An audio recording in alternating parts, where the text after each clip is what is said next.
કરી છે. એનો પ્રેમ, એનું નિયમ, એનું વ્રત. શ્રીરાજજી કહે મહાત્માઓના તપ ઝાંખા પડી ગયા. આખું જગત રામ નામની માળા જપે અને એ મારો રામ પ્રયાગ ભરદ્વાજ ઋષિના આશ્રમમાં અને એક વડલાના વૃક્ષની નીચે બેઠા બેઠા ભરત ભરત ભરત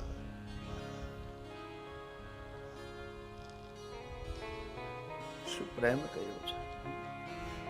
એટલે જ કહ્યું છે ને, મળો અમને ભરત જેવા ભાઈ. રામાયણે આ શીખ્યું છે, રામચરિત માનસે આ શીખ્યું છે.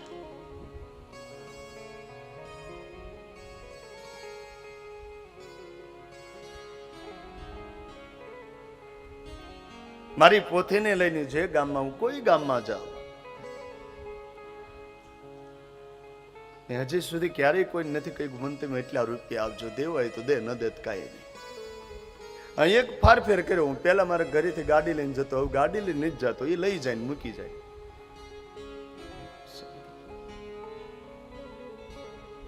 પછી બધા નથી કહેતા પ્રોફેશનલ નહીં, પ્રોફેશનલ કોકને પૂછવું છે કેમ જીવાય, આપણે એવું જીવવું તો છે ના. મારો બાપ, મારો રામ નાનામાં નાના માણસની પાસે ગયો તો મારી વ્યાસપીઠ મને એ શીખવે છે, આપણાથી કોઈ દૂર ન જવું જોઈએ, આપણે નજદીકમાં રહેવા જોઈએ. બાપ,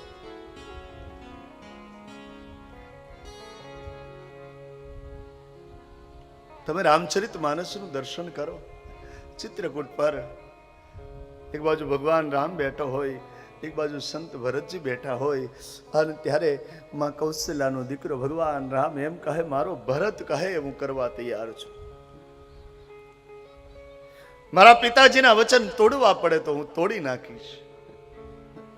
નિર્ણય લેવામાં હું જરા પણ સંકોચ નહીં કરું, પણ મારો ભરત કહે, મારો ભરત રાજી રહે, એમાં મારો રાજીપો છે. અને ત્યારે કૈકેયીનો દીકરો સંત ભરત એમ કહે, મારો રામ રાજી રહે, એમાં હું રાજી. એ બાપ, જીવતા ભેળા બેહી લેજો, મર્યા પછી ભેળું થવું નકામું છે. જીવતા ભેળા બેહી લેજો. ઈશ્વરે તમને આપ્યું હોય ને ત્યારે પાછળની જિંદગી નહીં ભૂલતા રામાયણે શીખવું છે.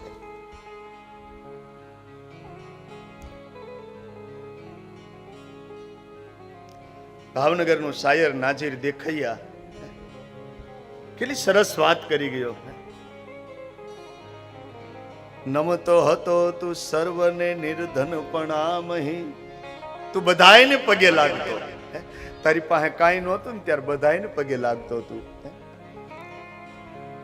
નમતો હતો તું સર્વને નિર્ધનપણામહી, પણ ઝઘડા હવે કરે બધે તને પૈસો મળ્યા પછી. હવે તું આખા ગામમાં બગાડવા માંડ્યો. બે પૈસા થયા ને તારી પાસે.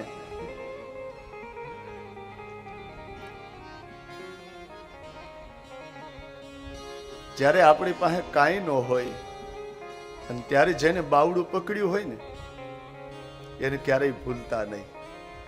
આ રામાયણ શીખવે છે.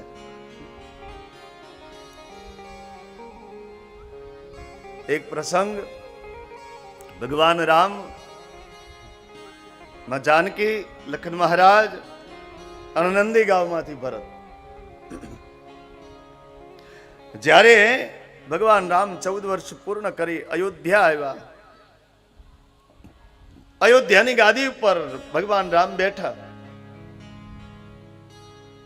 બધા પગે લાગે, બેસતા વર્ષ સુધી બધા પગે લાગે અને ભેટ આપે, વડીલો ભેટ આપે. બધા રાજ પરિવાર ભગવાન રામ માં જાનકીને પગે લાગે અને જે કઈ ભેટ એ ભગવાન આપે. અને ત્યારે લક્ષ્મણજીના શત્રુઘ્નના પત્ની શ્રુતિ કીર્તિ આવ્યા અને શ્રુતિ કીર્તિએ ભગવાન રામને એમ કહ્યું, પ્રભુ મારે સ્થૂળ રૂપમાં વસ્તુ જોઈએ છે તમારી પાસેથી, મારે કંઈક માગવું છે અને મારે એ માગવું છે, મારે સ્થૂળ રૂપમાં જોઈએ છે કંઈક. ભગવાન રામે કહ્યું, હા બેટી તું માગ, મારે એવું જ કંઈક તને આપવું છે, તું જે માગીશ એ આપીશ. અને ત્યારે શ્રુતિ કીર્તિ એમ કહે, પ્રભુ મારી ભૂલ થાય તો મને ક્ષમા કરજો, મને માફ કરજો, પણ પ્રભુ તમે ત્રણેય જણ વનમાંથી આવ્યા ને, તમે જે વલ્ક ઉતાર્યા છે ને એ વલ્ક મને આપો. વનમાંથી તમે આવ્યા અને તમે જે પોશાક, વનના પોશાક ઉતાર્યા છે એ મને આપજો. ભગવાન રામ કહે, બેટી આ તું શું માગે? બોલે, હા પ્રભુ મને માફ કરજો, મારે એ જોઈએ છે, મારે એ વનમાંથી તમે આવ્યા ને, તમે જે પોશાક, જે વલ્ક ઉતાર્યા એ મને આપો. શું કામ બેટી? બોલે, પ્રભુ હું મારા મંદિરમાં રાખીશ, એની રોજ પૂજા કરીશ અને મારા બાળકો એના દર્શન કરશે, જેથી કરીને પ્રભુ રઘુવંશનું ત્યાગ અને સમર્પણ અમે ભૂલી ન જઈએ. આ રામાયણે શીખવું છે, રામચરિતમાનસે આ શીખવું છે. આને આશ્રિત તો થાવ, આનો આશ્રય તો કરો, આને શ્રવણ તો કરો, કોઈ વાર આને સમય તો તમે આપો.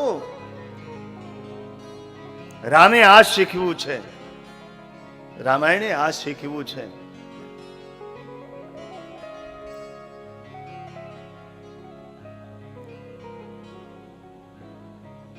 ગુરુ વશિષ્ઠ એમ કહે કે ભરત અયોધ્યાની પિતાજીની ઈચ્છા હતી કે અયોધ્યાની ગાદી ઉપર ભરત બેસે. અને ત્યારે એ સંત ભરત એમ કહે, પ્રભુ ભૂલ થાય છે તમારી, માફ કરજો મને, તમારી ભૂલ થાય છે. ભરત, હા પહેલા રામ દર્શન અને પછી અયોધ્યાની ગાદી. આ શીખવું છે રામાયણે મને ને તમને. हमें निज धर्म पर चलना सिखाते रोज रामायण. हमें निज धर्म पर चलना सिखाती रोज रामायण. हमें निज धर्म पर चलना सिखाते रोज रामायण. हमें निज धर्म पर चलना सिखाती रोज रामायण. સત્ય શું કહેવાય એ રામાયણે શીખવું છે, ત્યાગ શું કહેવાય એ રામાયણે શીખવું છે, મર્યાદા શું કહેવાય એ રામાયણે શીખવું છે, પ્રેમ શું કહેવાય એ રામાયણે શીખવું છે. એકબીજાને આદર કેમ કરી શકાય એટલું જ નહીં, દુશ્મનની સાથે કેમ વર્તવું ને એ રામાયણે શીખવું છે મને ને તમને.